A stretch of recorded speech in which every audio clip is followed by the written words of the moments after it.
Épisode de Pâques, première partie, Stanis Arella. Lorsqu'il était enfant, ses parents lui racontaient l'histoire des cloches de Pâques qui déposaient des œufs en chocolat dans le jardin.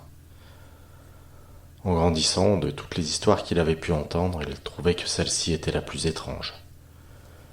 Il se demandait comment, même étant enfant, il avait pu y croire.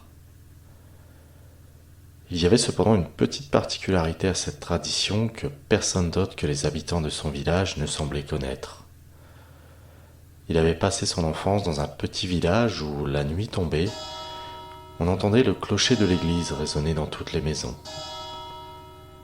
Ses parents lui ont toujours dit que la nuit précédant Pâques, même s'il était réveillé, il ne devait pas ouvrir les yeux avant 6 heures, et devait absolument attendre que la cloche de l'église ait bien sonné 6 fois.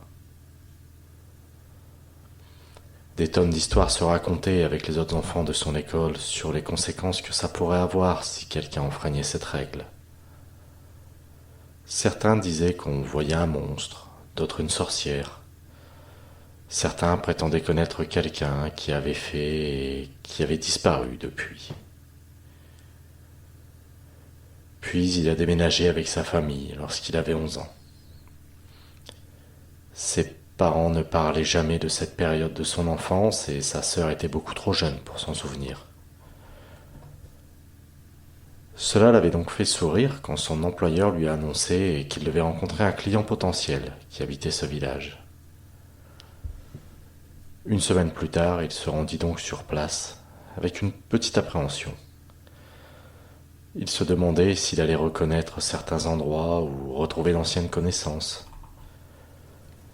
À son arrivée, les rues lui semblaient plus petites encore que dans son enfance. Il eut du mal à reconnaître la rue principale suite à la construction d'un supermarché. Une seule chose n'avait pas changé, l'église au milieu du village. Et le son du clocher résonnant dans les rues étrangement désertes. Alors qu'il cherchait la rue où habitait son client, il vit une vieille dame à sa fenêtre qui le fixait avec un sourire malin. Elle avait de longs cheveux blancs et portait un châle sur les épaules. Son visage marqué de rides lui semblait familier. Il la salua et alors qu'il s'approchait d'elle, il l'entendit rire, puis elle lui dit « Tu es revenu. Nous t'attendons depuis si longtemps. Tu ne pourras pas t'échapper cette fois. »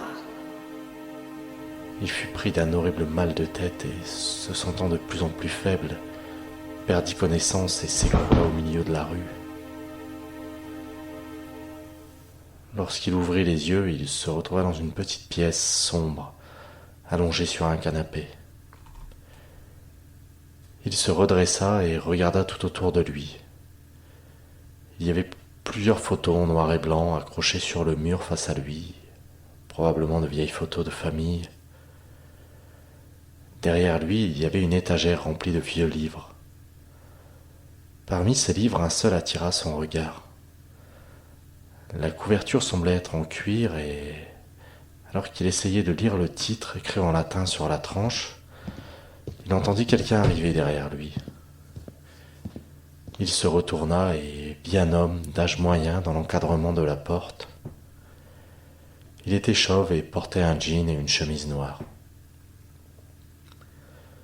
Il sourit, remontant ses lunettes, puis se présenta comme étant Monsieur Stanis Arella. Il s'agissait du client qu'il devait rencontrer.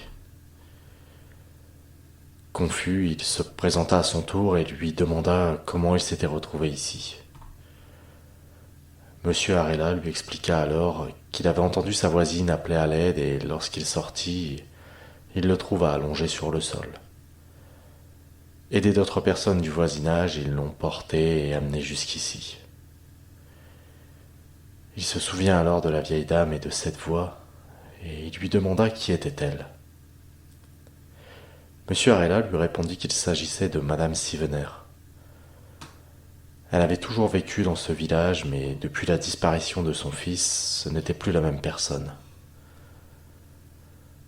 Ce nom lui disait quelque chose, mais il n'arrivait pas à se souvenir s'il s'agissait d'une personne qu'il avait connue ou s'il avait déjà entendu ses parents parler d'elle. Puis il l'invitait à passer dans son bureau afin de discuter du projet immobilier pour lequel il l'avait fait venir. Alors qu'il suivait Stanisarella en traversant un long couloir menant à son bureau, il se sentit oppressé et avait l'étrange impression d'entendre des chuchotements. Son hôte ouvrit alors la porte de son bureau et les voix s'arrêtèrent dès qu'il entra dans la pièce. Il referma la porte derrière lui et s'assit en face de Stanis. Ce dernier lui demanda s'il était déjà venu dans ce village et quand il lui répondit qu'il avait passé une partie de son enfance ici, son interlocuteur le fixa en souriant et lui demanda s'il avait déjà eu le courage de le faire.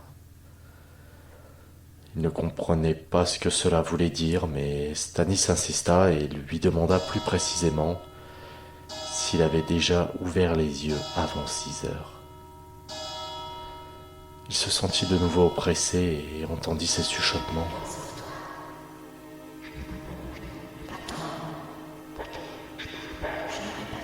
C'est alors qu'il se souvenut de ce nom, Sivener. C'était le nom d'un de ses amis d'enfance.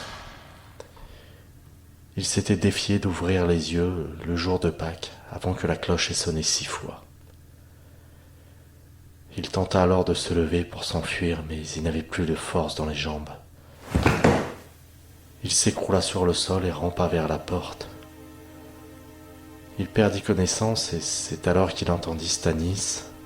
« Allons, que faites-vous? Restez donc ici cette nuit.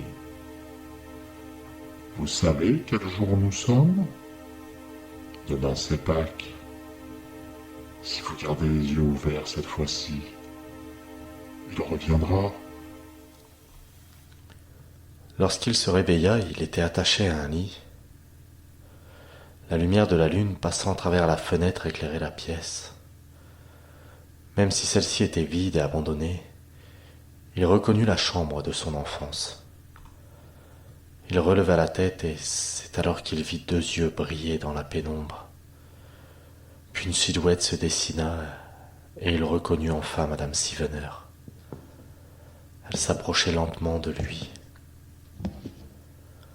Elle portait une longue robe rouge.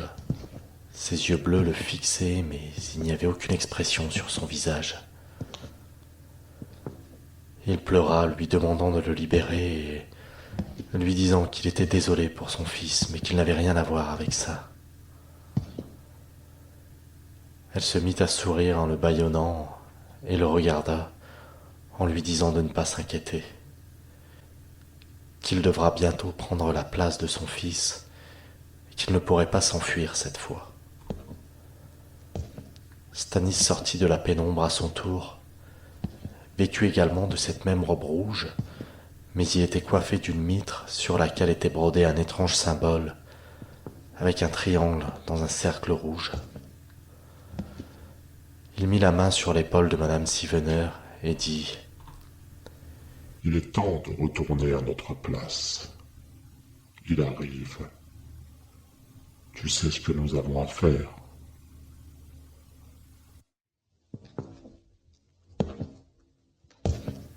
Ils reculèrent et disparurent dans l'obscurité.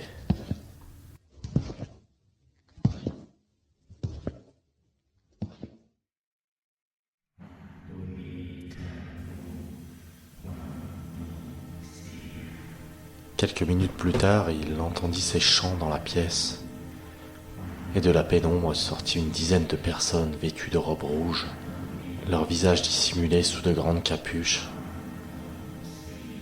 Ils encerclaient le lit mené par Stanisarella. Ils s'arrêtèrent puis le fixèrent quelques instants. Un par un, ils quittèrent lentement la pièce. Il se retrouva alors seul.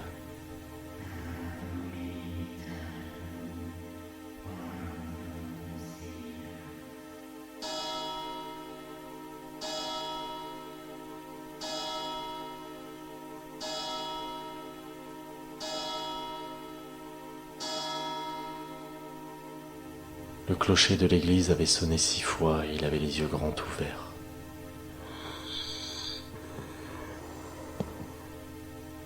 Il entendit cette respiration et vit entrer un homme, habillé d'une soutane avec une cloche autour du cou.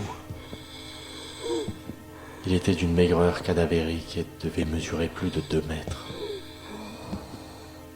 Il avançait lentement, la tête penchée sur le côté, tenant dans sa main droite un panier rempli d'œufs en chocolat. Il était accompagné d'une créature bossue et difforme, coiffée d'une couronne d'épines, qui avançait en boitant. Un filet de bave coulant le long de ses lèvres alors qu'il le fixait de ses yeux injectés de sang. L'homme au panier plongea alors sa main décharnée dans la bosse de la créature, qui se mit à hurler, grimaçant de douleur. Puis il en sortit un œuf en chocolat qu'il plaça dans son panier. La créature bossue s'approcha alors du lit et posa sa main sur son cou, alors qu'il enfonçait lentement ses ongles crochus dans sa gorge. Il s'approcha de son oreille et lui dit :